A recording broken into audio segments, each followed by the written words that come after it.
Today's a bit of a weird video because today we're talking about EOMM, formerly known as SBMM, which can be a good thing, potentially, or a terrible thing, depending how major video game publishers decide to use it, which leaves us in a situation where we have to basically just trust a bunch of multi-billion-dollar companies to do the right thing and not get greedy, which really doesn't seem like a smart thing to do, but we also don't have a choice. First thing to understand is that major video game publishers definitively are very greedy. They heavily utilize underage gambling, almost exclusively because it's unregulated and highly addictive, and they attempt to manipulate the political narrative of that greed by referring to these loot boxes as fun little surprise mechanics on a global stage. That was Electronic Arts in particular in front of the UK Parliament, actually. Do you consider loot boxes to be an ethical feature of your games? Kerry? Well, first, we don't call them loot boxes. I think that was whatever term you wish to apply to them. Do you consider them ethical? So what we look at as surprise mechanics, but I think it's important to look at this. So it's something that's been part of toys for years, whether it's Kinder Eggs or Hatchimals or LOL Surprise. We do think the way that we have implemented these kind of mechanics, and FIFA, of course, is our big one, our FIFA Ultimate Team and our packs, is actually quite ethical and quite fun. Just like a Kinder Egg, except they have a rarity curve and they impact gameplay, and you sell them in huge batches, and the odds of getting the thing you want is lower than the legal RTP of a Vegas slot machine. But it's basically just like a Kinder Egg, guys, so who cares? Anyway, these companies definitively are extremely greedy, well proven, well documented. However, the concept of EOMM, which is the new evolution of SBMM, it's a really interesting phenomenon to witness in person because it's shaping up to be a sort of paragon example in the industry where they managed to come up with something good, at least according to the data we most recently have, as long as it remains uncorrupted and doesn't become a tool for increasing revenue. Real quick, SBMM is an acronym for Skill-Based Matchmaking, which has been around a very long time and modifies the matchmaking queue of a competitive video game to involve metrics like player skill, hardware ping, and more.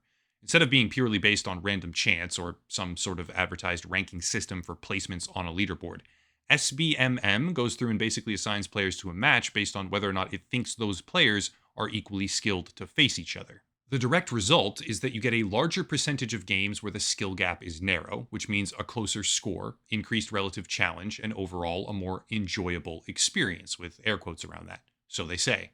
Well, EOMM is engagement optimized matchmaking, and it goes even further by maximizing the amount of time a player will be willing to spend online, even so far as to modify outcomes for that very purpose. Hypothetical example, by the way. If you play a game and every time you go on a hot streak of roughly 5 or 6 consecutive games winning, you quit because you're superstitious or something like that, and you think that this preserves the streak for next time you get on, and you also like to end on a high note, which is super uncommon, I know. Most people go on rage tilt losing streaks and then quit. They don't quit while they're winning or ahead, but bear with me. If the game identifies that you quit, typically after a 5 or 6 game win streak with regularity, it may then choose to place you in a queue with much higher skill level players in opposition so that you are subjected to a loss every 3 or 4 games, thereby avoiding the possibility that you'll exit the game after 5 or 6 wins. See what I mean? A lot of this is hypothetical because the patents do exist. We just don't know when or where they're being used. However, what we do know, thanks to research posted by Activision Blizzard themselves, is that matchmaking algorithms like this work extremely well, representing a bit of an ethical conundrum. This right here is a secret study that they ran where they gathered data with the matchmaking algorithm on and then more data with the algorithm turned off. And the findings are actually super interesting.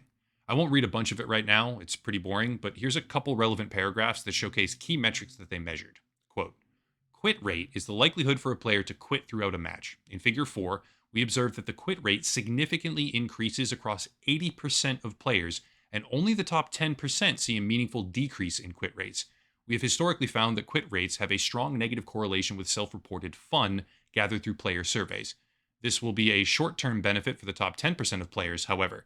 As the accelerated departure of the players in the lower skill brackets takes hold, top 10% players will eventually drift down the skill distribution, as originally top 10% players will make up a larger and larger portion of the player base.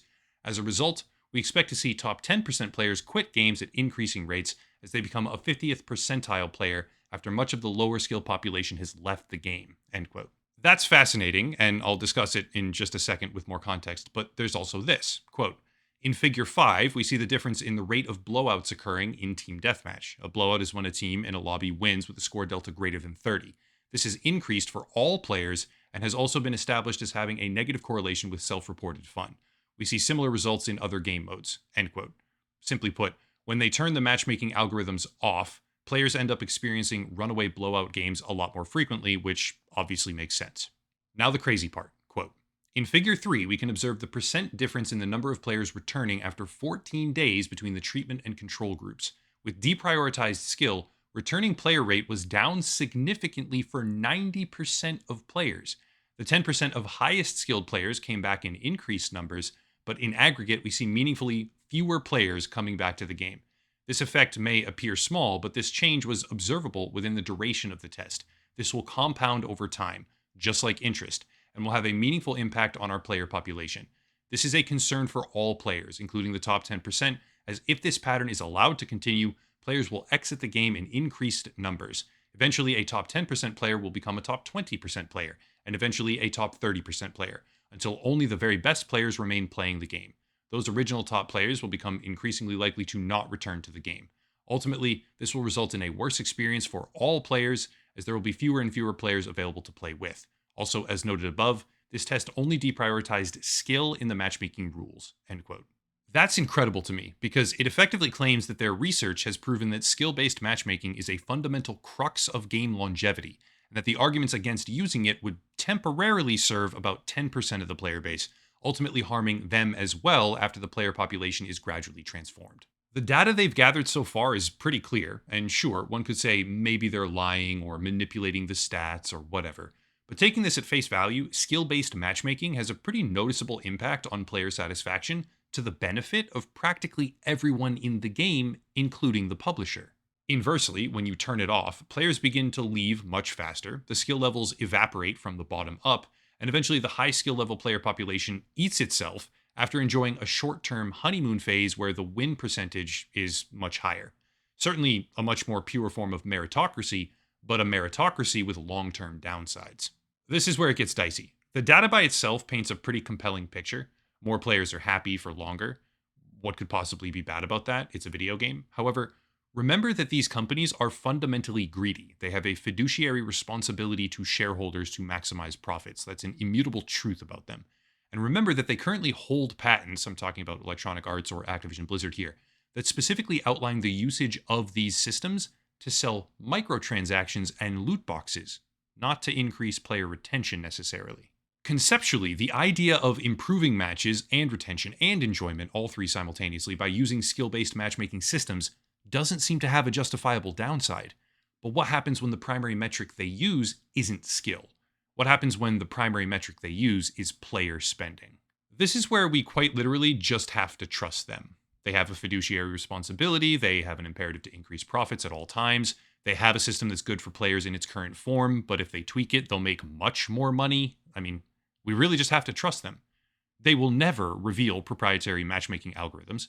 They'll never tell us what they're actually doing on the back end outside of a vertical slice research paper like this one, because they'd be revealing trade secrets, and because a lot of people just probably wouldn't like what they say. We're in a position now for the wider player versus player AAA video game industry where they have the tools to improve basically everyone's experience long term, and we have to just hope that they will, without falling down the rabbit hole of predatory practices. Except they've already fallen down that rabbit hole more than once, which makes it nearly impossible to believe that a system by which they can effectively maximize player enjoyment and session time somehow won't get used to also maximize spending. Personally, I have really mixed feelings on all this. On the one hand, I'm a diehard meritocratic. I believe that pretty much everything, with a few rare exceptions, should be decided by aptitude and or skill. Any other method is intellectually offensive to me. However, when you have a system that makes video games more enjoyable for something like 90% of the entire population and preserves the integrity of that system for a much longer period of time, with the only downside being a short-lived enjoyment period for the top-level skilled players, well, that's pretty hard for me to disagree with. Except that's an extremely reductive way to describe things, because it's not just a system that makes things better and more enjoyable and more sustainable. It's a framework by which they can manipulate players completely at the expense of pretty much whoever they want, whenever they want. This framework can be used, for example, as a method of identifying and serving wins to whales who spend huge amounts of money. It can be used as a method of spurring first-time icebreaker purchases by bombarding players who haven't spent any money with losses until they do. You could just group all the players up into people who have spent and haven't spent, and then just boom, boom, boom, knock them down like dominoes. It could be used to break win streaks, or break loss streaks, right before a player would statistically otherwise quit the game. But that means rigging the outcome for everyone else in the match. And basically any of these changes necessitate someone on the opposite side of the battlefield having their own experience manipulated. It's all conjecture, and right now these large companies will very obviously deny ever using these kinds of systems for those purposes. But understanding what SBMM really is, understanding what EOMM really is, and likewise understanding the potential they have for manipulation of outcomes, we, as players, are faced with a situation of blind trust. We like the game, we like playing it, but we have no way to know, prove, or influence whether or not these major publishers, who have used extremely predatory tactics in the past, and still do to this day, are using this tool for good or bad, beyond the PR statements that they themselves decide to release. To me, the study is extremely interesting because it almost certainly showcases how effective the system really is. Seems pretty obvious, actually. They don't use things unless they're effective. But it also demonstrates just how helpless the community is when it comes to the integrity of matchmaking.